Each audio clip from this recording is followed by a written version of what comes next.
ബിസ്മില്ല വൽഹംദുലില്ല വസ്സലാത്തു അലാ റസൂലില്ലാഹി സ്വല്ലല്ലാഹു അലൈഹി വസല്ലം. മുത്ത് ഹബീബ് പറഞ്ഞു, സ്വലാത്ത് വർദ്ധിപ്പിച്ചു കൊണ്ടിരിക്കണം. ഒരു ഹദീസിലുണ്ട്, അക്സറുക്കും സ്വലാത്തൻ അലയ്യ അക്സറുക്കും അസുവാജം ഫിൽ ജന്ന. അക്സറുക്കും നിങ്ങളിൽ ഏറ്റവും വർദ്ധിച്ചവൻ എന്തിനാൽ? സ്വലാത്തൻ സ്വലാത്തു ചൊല്ലലാൽ.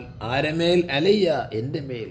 അപ്പം എൻ്റെ മേൽ അധികമായി സ്വലാത്ത് ചൊല്ലുന്നവർ അക്സറുക്കും അസുവാജം ഫിൽ ജന്ന, സ്വർഗീയ ആരാമത്തിൽ ധാരാളം ഭാര്യമാർ കൂടുതൽ കൂടുതൽ സ്വലാത്ത് ചൊല്ലുന്ന ആളുകൾക്കാണ്. മാഷാ അല്ലാഹ്, സ്വലാത്ത് ചൊല്ലിക്കൊണ്ടിരിക്കണം.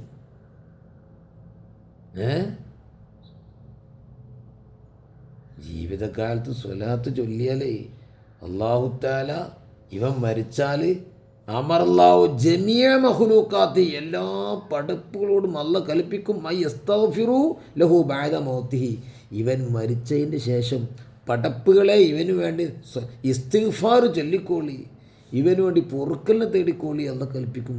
നല്ല സ്വലാത്ത് ചൊല്ലണം. റബ്ബ് തൗഫീഖ് നൽകട്ടെ.